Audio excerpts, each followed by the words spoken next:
आगे की करेंगे। उत्तराखंड के परिवहन मंत्री और बाजपुर से बीजेपी विधायक यशपाल आर्य और उनके बेटे संजीव आर्य ने बीजेपी को झटका देते हुए कांग्रेस का हाथ थामा है। संजीव आर्य नैनीताल से बीजेपी विधायक हैं। दोनों धुरंधरों ने राहुल गांधी से मुलाकात कर कांग्रेस पार्टी ज्वाइन करने की इच्छा जाहिर की। इनके साथ ही उत्तराखंड में दर्जा प्राप्त मंत्री हरिंदर सिंह लाडी ने भी कांग्रेस का दामन थामा। उत्तराखंड विधानसभा चुनाव से पहले यशपाल आर्य और उनके विधायक बेटे संजीव आर्य ने दिल्ली में कांग्रेस में शामिल हो गए। कांग्रेस की सदस्यता लेकर दोनों नेताओं ने घर वापसी कर ली है। दिल्ली में कांग्रेस राष्ट्रीय प्रवक्ता रणदीप सिंह सुरजेवाला, अखिल भारतीय कांग्रेस कमेटी के संगठन महासचिव केसी वेणुगोपाल और प्रदेश प्रभारी देवेंद्र यादव की मौजूदगी में यशपाल और संजीव आर्य ने वापसी की। इस दौरान नेता प्रतिपक्ष प्रीतम सिंह, प्रदेश अध्यक्ष गणेश गोदियाल और पूर्व सीएम हरीश रावत भी मौजूद रहे। यशपाल आर्य बाजपुर और उनके बेटे संजीव आर्य नैनीताल सीट से विधायक हैं। और इसके साथ ही आपको बताएं कि यशपाल आर्य धामी सरकार में मंत्री थे और उनके पास 6 विभाग थे। यशपाल और संजीव आर्य ने 2017 में कांग्रेस छोड़ भाजपा का दामन थामा था। तब बीजेपी ने दोनों को प्रत्याशी बनाया और दोनों ने जीत दर्ज की थी। इसके बाद बीजेपी सरकार ने यशपाल आर्य को कैबिनेट मंत्री बनाया। यशपाल आर्य 6 बार विधायक रह चुके हैं और साथ ही उत्तराखंड विधानसभा अध्यक्ष भी रहे। यशपाल आर्य पहली बार 1989 में खटीमा सितारगंज सीट से विधायक बने थे।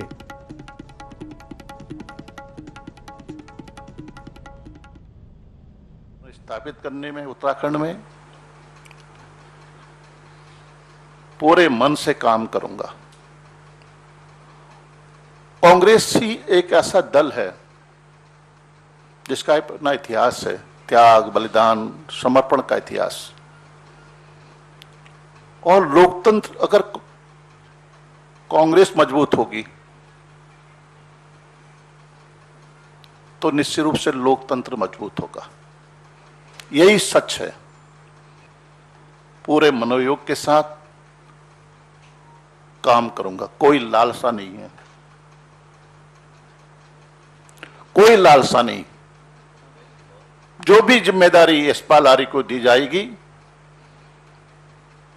उसको निभाने के लिए प्रण से एक संकल्प के रूप में उस लक्ष्य को प्राप्त करने के लिए निरंतर लगातार काम करूंगा, यह मैं कहना चाहता हूं।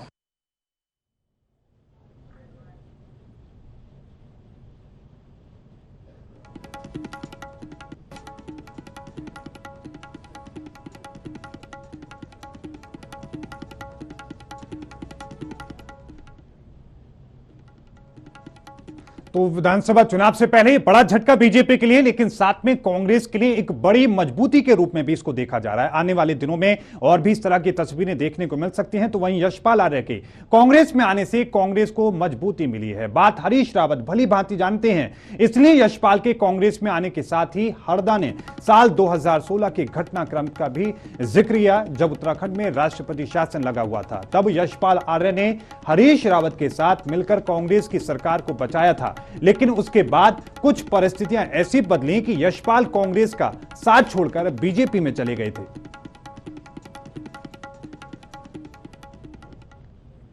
2016 में जरा सा मेरे समय में इनको जाना पड़ा।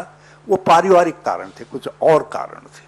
जिस समय हम उत्तराखंड में, क्योंकि एक सवाल आएगा कि जिस समय उत्तराखंड में हम लोकतंत्र बचाने की लड़ाई लड़ रहे थे, जब राष्ट्रपति शासन लगाया गया था, सरकारें बर्खास्त की गई थी, सुप्रीम कोर्ट ने वोट ऑफ कॉन्फिडेंस लेने के लिए कहा था, तो उस घड़ी में श्री यशपाल आर्य जी हमारे साथ, कांग्रेस के साथ थे और सरकार बच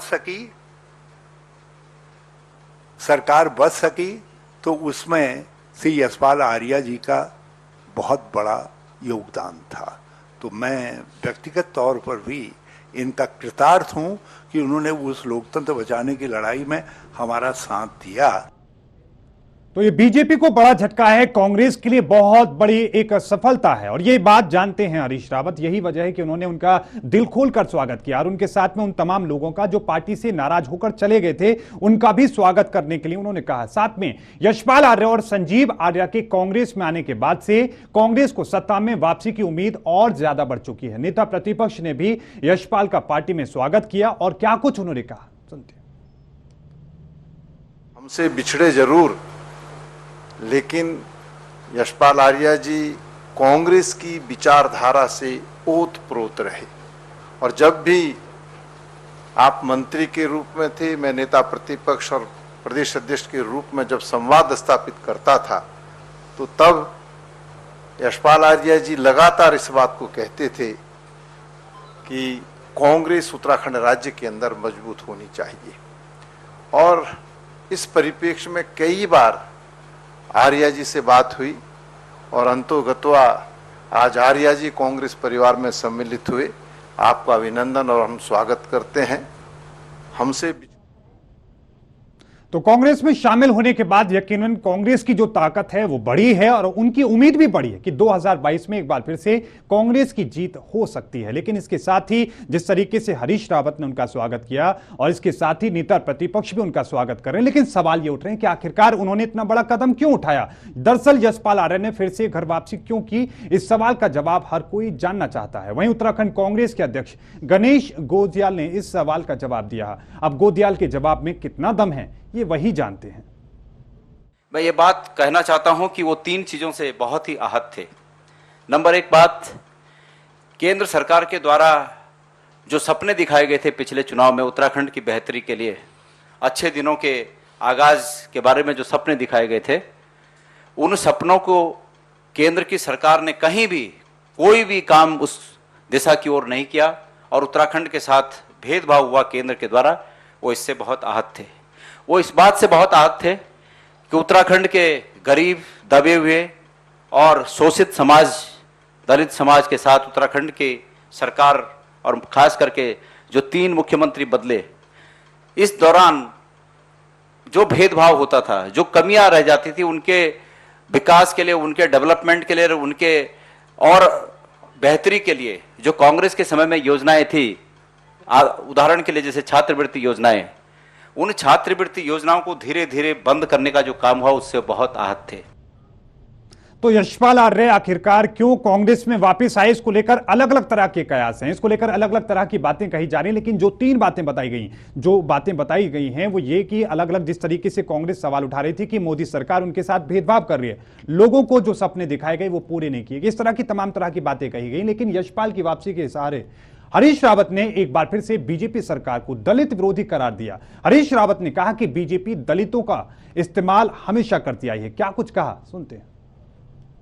कि कांग्रेस दिल से दलित से, पिछड़े से, कमजोर से, अल्पसंख्यक से, जरूरतमंद इंसानों से, गरीबों से प्यार करती है और उनके लिए काम करती है।